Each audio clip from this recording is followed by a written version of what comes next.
What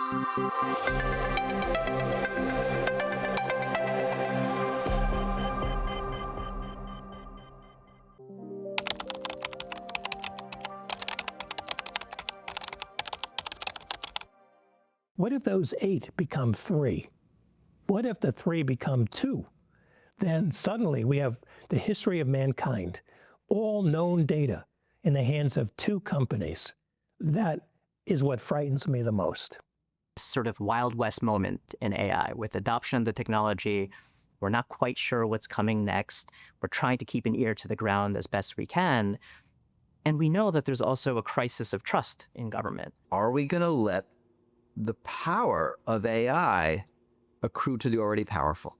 Right? It is a policy choice. And the best thing we can do in society right now is antitrust. Like, break up these monster companies that are just controlling the entire economy and increasingly the entire political sphere.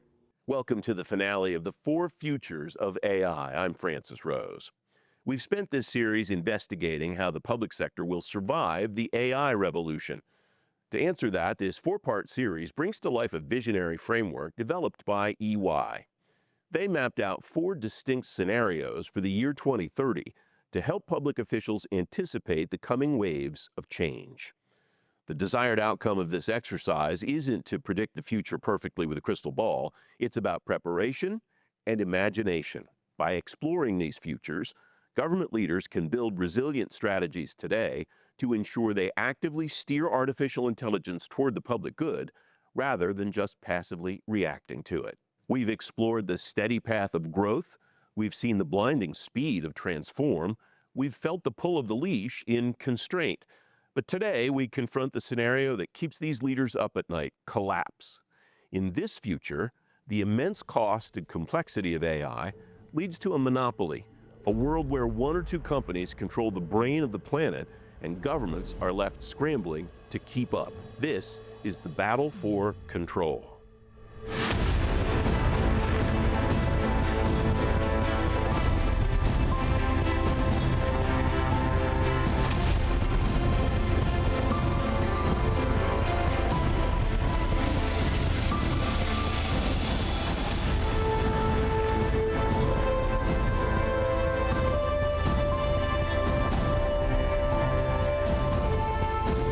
Scenario, we see a consolidation of the major platforms into almost an oligopoly or a monopoly. Another way to think about the collapse scenario is a utility monopoly. It's something that the government relies on to provide essential services to constituents and communities, but which it has very little true control over that platform or that system. With regard to the collapse scenario, it is not predisposed to be a negative.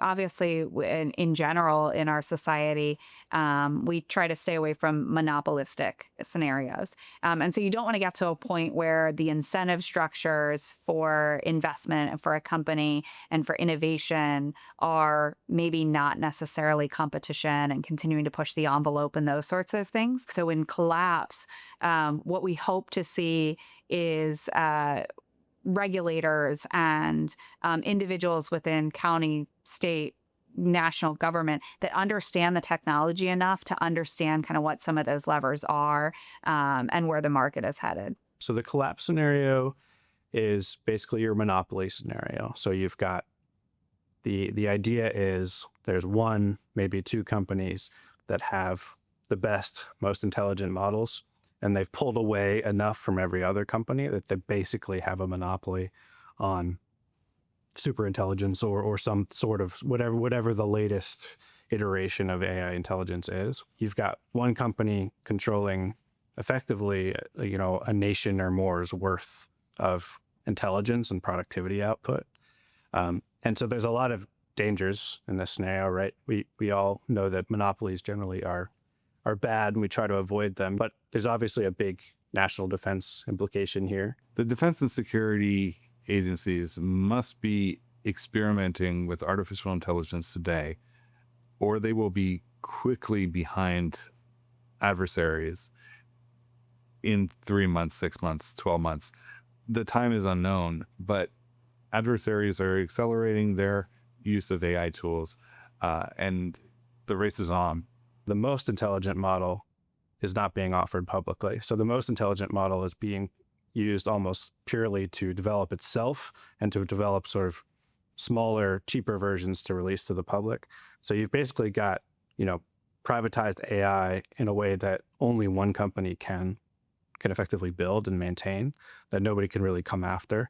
And so they get this basically recursive advantage of just having their own AI develop itself to an extent where they just can't be caught up to. It is no secret that these models are incredibly expensive to build, deploy, maintain, and run. And we have not yet seen an economic model that is profitable because the barriers to entry are so significant, because it takes such a large investment in capital to get to the point where you have the large language models at a level that is usable. We're going to see some very interesting differences in what's available to us, I think, to use as consumers over the next several years. Think about this whole AI thing. There's only one company which is making most money, and that's NVIDIA. Because this whole pyramid should be, think, an inverted pyramid. Everybody dependent on NVIDIA. People are writing algorithm, people have data, people have application, chatbot, this and that. Until that thing goes like this, where we have more players who can build the chips and hardware. OpenAI as a company, we've been very public that we have been GPU constrained. We do not have enough compute infrastructure. And we're starting to foresee a world where we want more and more compute and more AI and more capabilities available to all of us. So the financial sector is pretty sophisticated at building models. They've been doing it for decades. I think one of the challenges we still have is that, from what I understand, there's only like 3 or 4% of all data is actually AI ready. The challenge is who's going to, modify that data to make it AI ready. We used to be very impressed when we could build a supercomputer that was in the $1 billion range to $2 billion range and maybe consumed, maybe 100 megawatts. Now we're talking gigawatts. There are projects that people are contemplating of doing a 10 gigawatt computer. I mean, it's just beyond the scale of what we were imagining. And the best AI ecosystem has plenty of energy. Now, you haven't said the word nuclear, but I think that word is getting used a lot more than it was even a year ago or 2 years ago. People see the potential and the rewards of AI. They're starting to understand the energy needs, and they're getting more open to pushing nuclear, pushing other energy sources. Yeah. I have language in the National Defense Authorization Act now that says, let's do pilot projects to build small modular reactors on military bases and co-locate data centers there. To me, one of the simpler ways to go about it is to build these SMRs on military bases. There are a lot of risks. We don't manufacture a lot of things anymore. I know we're trying to pull some of that back. And so in a wartime situation, we are going to need the ability to do our own manufacturing, make our own chips, make our own equipment, so that we can keep the economy moving. Gallium is a necessary component in any electronic device that converts energy into light. And the challenge is China today, as we speak, owns almost 100% of the world's source of gallium.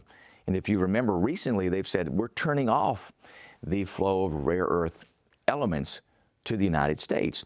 So our challenge is how do we get back in that business? We see a real threat with China dominating this market. Why do we worry about that? Because if they are successful, and they are on a very strong trajectory right now, their influence will go beyond just China. It'll go beyond all the countries that they can possibly influence, and therefore we'll be beholden to a very different system that we're not going to be comfortable with. They're not worried about bias and ethics as we are. They have different parameters for judgment. Google or an Amazon or Microsoft knows about cloud penetrations is going to dwarf most of what the government will know about cloud penetrations. just because they're at a scale and in more places, right? And so figuring out how to share that information appropriately at speed while observing the law, always, is, I think, the big challenge that we're going to have from a national security standpoint. AI is both a accelerator to those that are working to defend cybersecurity systems, as well as an accelerator for those trying to interfere with cybersecurity systems. AI can be used to automatically explore software vulnerabilities. It could also be used to automatically generate software exploits. AI could also be used to identify novel security vulnerabilities. I think they are potentially vulnerable from cyber attacks. I mean, the cyber attacks are happening every day. In the event of any war, it's going to be based in cyber as well. And so we're going to have to protect all those assets, those cloud assets, to make sure that we can continue to use those. But in cybersecurity, right, detecting and responding to a breach might have to take milliseconds. And a human in the loop's not going to make sense. There are times when a human really can't meaningfully be in the loop because they don't have access to the same kinds of information. From a threats perspective, I think, especially in the open source space, we think about things like mis and disinformation. We think about deep fakes, right? Those are very important, especially at the tactical level. And giving them actionable intelligence, if it's a deep fake, right, could have catastrophic kind of consequences to it. Starting to see small language models at the edge, which becomes really important if you're at the pointy edge of the spear. Outfitting those folks at the edge is always really hard. They're bandwidth constrained environments. They can't emanate a lot, or otherwise they're beaconing where they are, and new information is coming in all the time. So it's really important to figure out, and using AI can touch every single one of those. The challenge is what happens when it gets to a system that has a combat system, a kinetic system, or something that can shoot, something that is going to try to take out something else. In those situations, we always have to have a human in the loop. We have to answer that question before we put either our forces at risk or we take an effort to apply deadly force. A challenge and potential issue of some concentration. But what I've always found is new market players pop up all the time, right? And they identify the gaps. We've seen this over and over again throughout history, in which the biggest players are big for a while, but aren't big forever. Vendor lock happens when only one company has a proprietary tool or capability. And so if they've got that, and they're the only place to go, it's basically almost like a monopolistic environment, right? You're stuck with that vendor, you can't change, and they can basically charge whatever they want. And so that gets costly for the Department of Defense. And so the reason why they push to not have vendor lock is so they have choices. Departments and agencies are having to manage dozens or hundreds, sometimes thousands of information systems.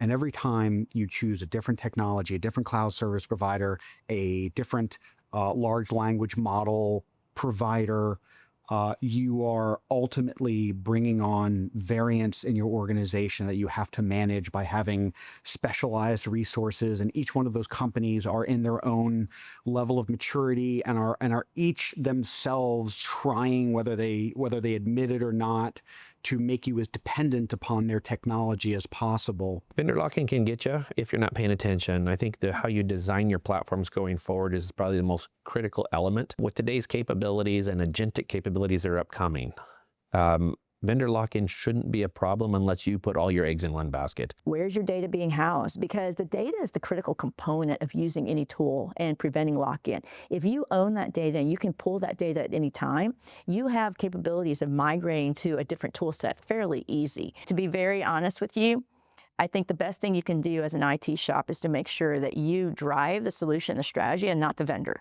And that's how you can actually prevent data lock-in or vendor lock-in. Our focus has been on flexibility, mostly. If there was one thing we would lean into, it would be in flexibility, making sure that every procurement decision does not beget future procurement decisions that are forced upon you. So in the US government, I would actually argue this has been our biggest challenge with AI adoption so far, which is the authorized use of these tools. That trust of I have the ability and the authorization to use this is what blocks AI adoption in so many cases. We have a tool acquisition accelerator that we've developed that the Department of Defense can use. What used to take our government clients, our military clients, months can now be done in hours. As we face near-peer and peer competitors, they're able to go from concept to fielding in 2 years, and it's taking us 20 to 30 right now. And we've actually given them some really effective tools in this year's NDAA as far as acquisition reform to move quickly. We've created these AI sandboxes.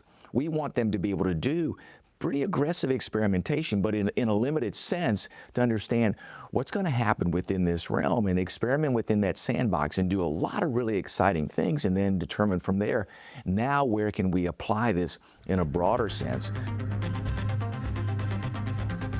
Microsoft believes in a multi-model future. There are millions of models available today, and there will be tens of millions of models available in a year or two. These models are expensive. They take a long time to create. It's critical to have a choice of models for any given use case. So having a menu of large language models available is important. What's the expression? Hindsight 2020. There are open source platforms available that we could have leveraged and we could have contributed to from an open source perspective, and we could have shared and leveraged those common capabilities for providing better capabilities faster to our users versus building everything from the ground up. The openness of conversations about what are you doing with this, what are you doing with that, what models did you use, did you build your own thing, how did that end up working? This cross-pollination has been an incredibly exciting point for a lot of these federal agencies, and the collaboration we see between other chief AI officers, CIOs, CTOs, CDOs has been something that I haven't seen in the past few years, and it's something that gets you up in the morning. Being able to talk to NASA, DOE, DOT, you name it, we have partners in all of these that we've had really productive collaboration type conversations, and the possibility of being able to share not only code, but models and data far more freely in this type of an environment just redounds on that possibility that we could just get more value out of this initial investment. Switzerland just recently released a public option model. Government come out of the ETH Zurich. The model is completely open. You can see the training data, you can see the process, you can see the weights. It is accountable to the public, not to a corporation. There is no illegally taken copyrighted material. There is no poorly paid third world labeling labor. This was designed totally non-corporate. And they did it. The performance is about what the best models were last year, right? So not cutting edge, but close. This is within reach of many countries or organizations. Right now, there's actually a lot of competition in the AI space. And I think calls to engage in antitrust enforcement within AI are largely misguided because we also don't know who those big players will be long term. So we have to be careful not to confuse first movers from actual unlawful monopolies. How do we outcompete and out-innovate our strategic competitors and strategic adversaries around the globe? China, Russia, and others. We have to win this competition in AI innovation, no question about that.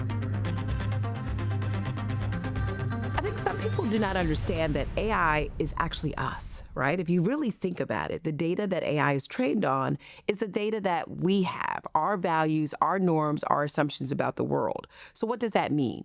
If AI for financial services is looking for credit worthiness, and we know that we have challenges systemically in our society, that there's a wealth gap, the AI is still going to pick up on those disparities. In my research, I call that traumatized data. It's data that actually works around the baked assumptions about people, places, things that factor into the efficiency of the AI to make applicable decisions. But the bottom line is AI doesn't necessarily discriminate in terms of saying, I am a publicly conscious technology and I'm going to make sure that I evenly shelve this out for everybody to have the same amount of wealth. It actually relies upon those experiences, those lived experiences, to make certain decisions that can impact quality of life. We actually built a standard-based approach to facial recognition. It wasn't the models. The models, that was the red herring of the whole evaluation. And so this is where we started developing that whole concept of like, we don't just care about the AI we buy. We don't just care about the AI we build. We also care about how we're using that AI. And so I think local governments are in a unique position to kind of help with what I believe is a big crisis that is coming, which is the AI divide. We used to talk about the digital divide. Now it's the AI divide between those who can afford it or use it and know how versus those who can't. Those who can't will suffer. They're going to suffer in school and they're going to suffer in society by being less productive and less informed. The thing that I'm most anxious about whenever we look forward, the advancement of private sector AI capabilities. We have to have transparency in those spaces with these private companies. Otherwise, it's going to be used for profit and bias. And so I think that we have to mandate, how are we leveraging the data? What are we doing with it? Otherwise, you're going to have a mess on our hands. If Congress is not going to pass data privacy laws, or they're not going to think about ways to do bipartisan workshopping around just good consumer protection guardrails on the 5 companies that are essentially going to be removing jobs and changing the way that we actually interact and communicate, shame on you. So I think the challenge with AI and AI adoption is striking the right balance between innovation and the need, which I believe is really important for us to out-innovate and out-compete global strategic competitors or even adversaries, China, Russia, et cetera.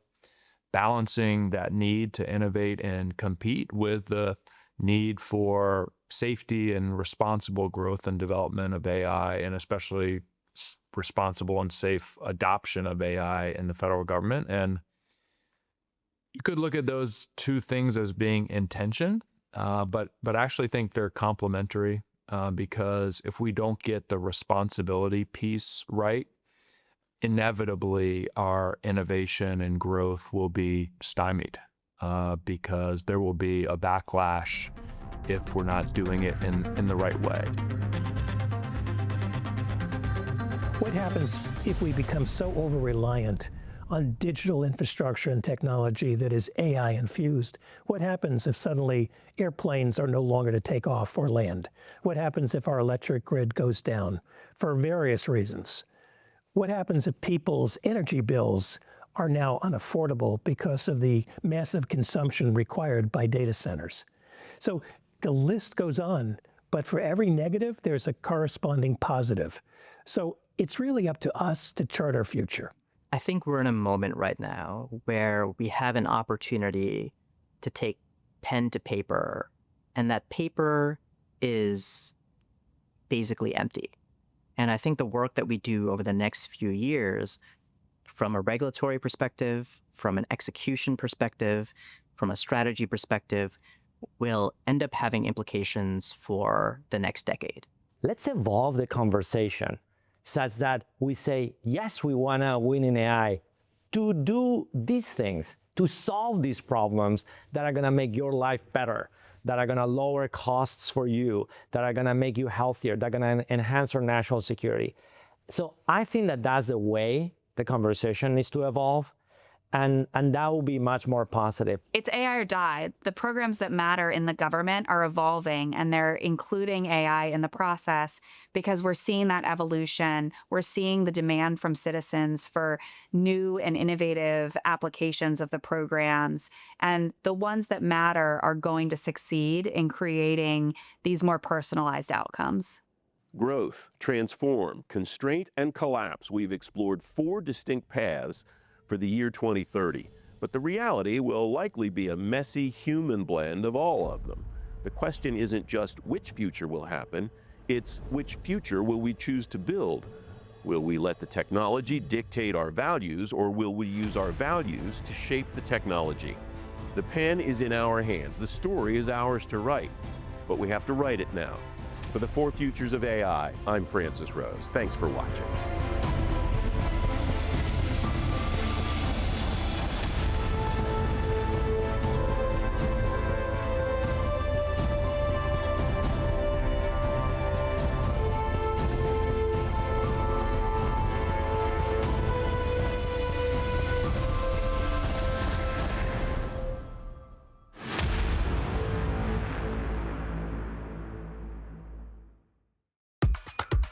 The FAA's mission is clear: set the global standard for safety while modernizing at full throttle. EY helps make that possible by strengthening the operational backbone where safety, data, workflows, compliance, and mission decisions come together. We modernize the systems behind the systems so technology strengthens, not disrupts, America's national airspace system. From router to runway, we optimize NAS performance, accelerate certification, embed zero-trust cybersecurity, and empower FAA's workforce with the best tools and training. The result? Zero turbulence in modernization, clearer decisions, a safer, future-ready airspace. EY, confidence in motion, supporting the FAA mission from the inside out.